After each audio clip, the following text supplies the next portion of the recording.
पे धूप बना रहे हैं, जल चढ़ाने की तैयारी भी हो रही है यहाँ पर सूर्य देव को।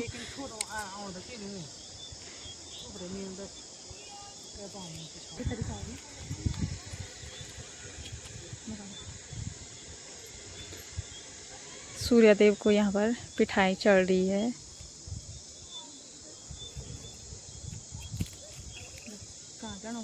राजा मम्मी में नीचे तो माती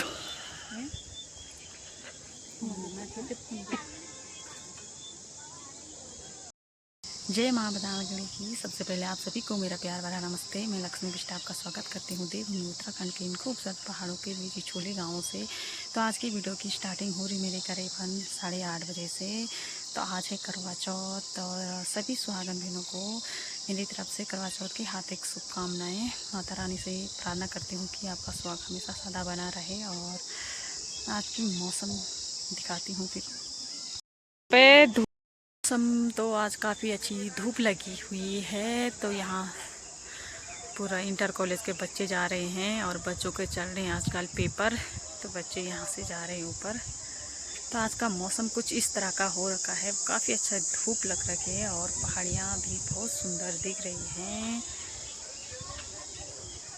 कुछ इस तरह का नज़ारा हो रखा भाई आज। और यहाँ पर जो घास भी काट का है वो भी आज कुछ इस तरह का नज़ारा है भाई। तो आ गई भाई मैं दीदी के घर में और दीदी का करवा चौथ का व्रत है, पूजा भी हो गई दीदी की। अब दीदी बैठी है रील बनाने में। तो कैसा लग रहा है भाई आपको? अभी रील नहीं बना रही हूँ।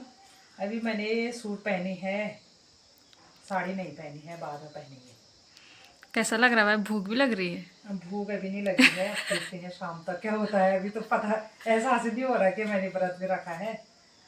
अभी खाने का टाइम हो रहा 12 बज रहे 12 बज गई। हाँ यार, पता भी नहीं चल रहा है टाइम का कि 12 बज गई है करके। और मुझे हाँ। भूख भी नहीं लग रही बिल्कुल, मैं सच बताऊँ तो अभी तक तो कोई भूख नहीं लगी है। पता नहीं क्या होगा बाद में।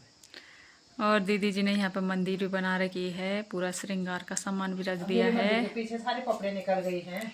कोई बात नहीं, कलर ही बस। मत करना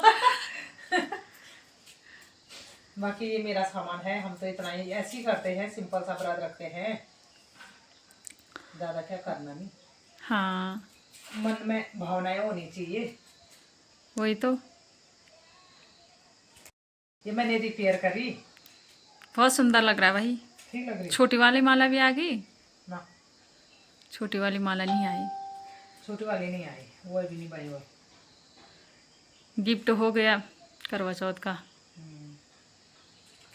मेरे पति मेरे लिए कोट पैंट का था पीस लेके आए हैं करवा चौथ पे गिफ्ट। शाम को देंगे, अभी नहीं दिखाते हो ना। शाम को है तो अभी क्यों दिखाऊं? मेरे को तो खैर दिखा दिया है, कल शाम को लेके आ गए थे। हाँ पैंट तो नहीं बनाऊंगी, खाली वो वास्कट टाइप का बनाऊंगी, जो लेडीज वास्कट होता है उसको बनाऊंगी। सिलना है, खाली अभी कपड़ा लेके आए हैं। बहुत अच्छा भाई, बहुत अच्छा। दिखाते हैं फिर बाद में दीदी लोगों की पूजा। वास्कट सिलने के बाद ही सिर्फ दिखाऊंगी, पहले नहीं पहन के पहन के रील में। सिलने के लिए कहाँ देना है, कमेंट में बताना कौन अच्छा सिलता है। मुझे टेलर भी कोई ऐसे नहीं मिल रहे कि जो कोट पैंट या वास्कट वगैरह सिलता हो। किसी को कोई जानकारी हो तो मेरे फोन में भी और लक्ष्मी बिष्ट के फोन में भी कमेंट करके बता सकते हैं। लक्ष्मी बिष्ट कमेंट करके पढ़ के मुझे बता देगी। हाँ अच्छा वास्कट सिलता है, जहाँ कोट पैंट सिलते होंगे वही वास्कट सिलवाने के लिए भी दूंगी मैं। हाँ तो प्लीज़ आप भी कमेंट करके ज़रूर बताइएगा। अभी यहाँ पर कथा पूजा हो रही है, तो सभी बहनें यहाँ पर तैयार होकर सज धज के कथा पढ़ने की तैयारी कर रहे हैं। यहाँ पर बहुत अच्छा मंदिर भी बना रखा है भाई। उनके सर में चुनरी नहीं डालना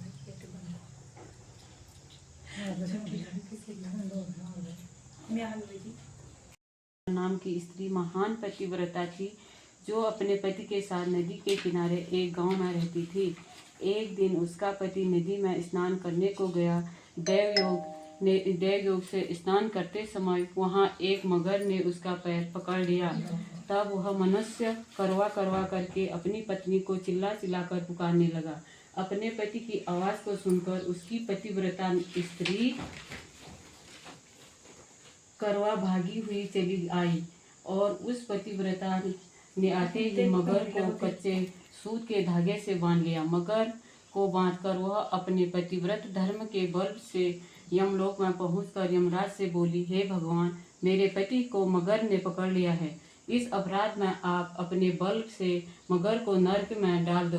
करवा की यह बात सुनकर के यम बोले कि अभी मगर की आयु शेष है, अतः मैं अभी उसको नहीं मार सकता। यमराज की बात सुनकर करवा बोली, यदि आप ऐसा नहीं करोगे तो आपको श्राप देकर नष्ट कर दूंगी।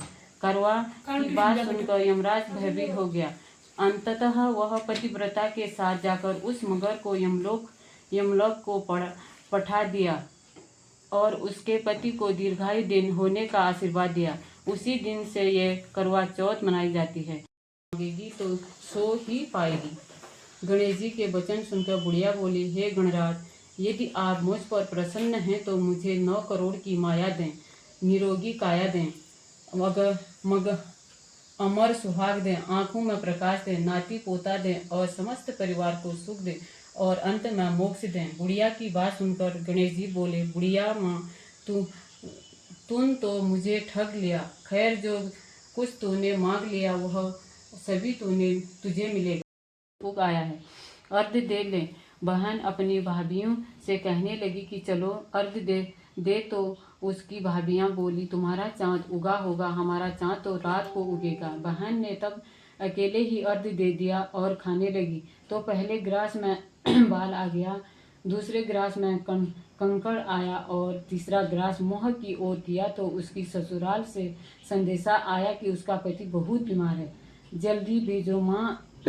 माँ ने तब लड़की को विदा किया और कहा, रास्ते में जो भी मिले उसके पांव लगना और वो कोई सुहाग का आशीर्वाद दे तो उसके फल्ले में गांठ लगाकर उसे कुछ रुपए देना। बहन जब भाइयों से विदा हुई तो रास्ते में जो भी मिला उसने यह आशीष दिया कि तुम 7 भाइयों की बहन हो, तुम्हारे भाई सुखी रहें, तुम उसका सुख देखो। सुहाग का आशीष किसी ने भी नहीं दिया। जब वह ससुराल पहुंची तो दरवाजे पर उसकी बेटी ननद खड़ी थी। वह उसके भी पांव लगी तो उसने कहा कि सुहागिन हो, सपूती को हो। तो उसने यह सुनकर पल्ले में गांठ बांधी और ननद को सोने का सिक्का दिया।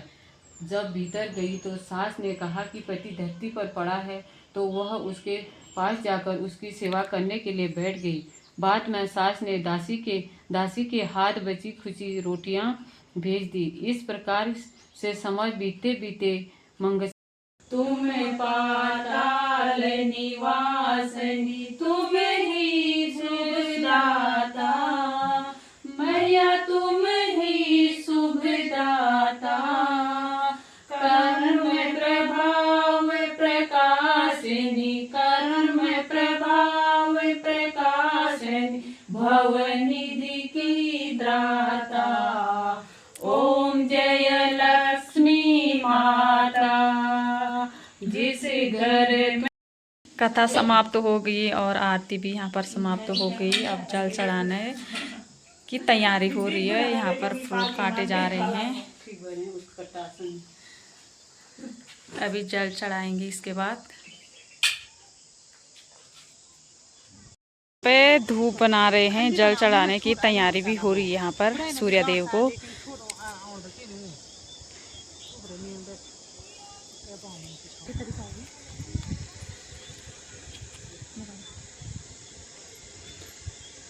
सूर्य देव को यहाँ पर पिठाई चढ़ रही है।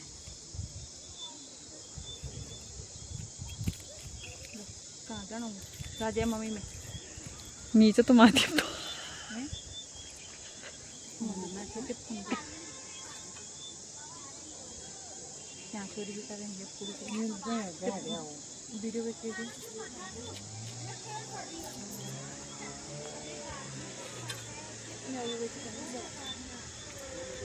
सूर्यदेव तो उस साइड चले गए, लेकिन कोई बात नहीं।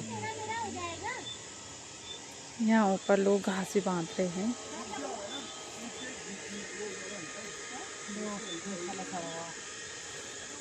ये रा मीठा तो रहा ना को फ्रूट है ये को तो ना मीठा ये रा फ्रूट ही मीठा तो लास्ट में खाना दे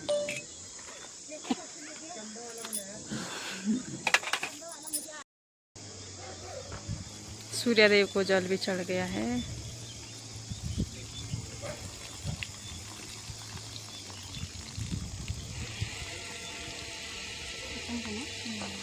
पूरा कभी माता भी नहीं जगह बनता है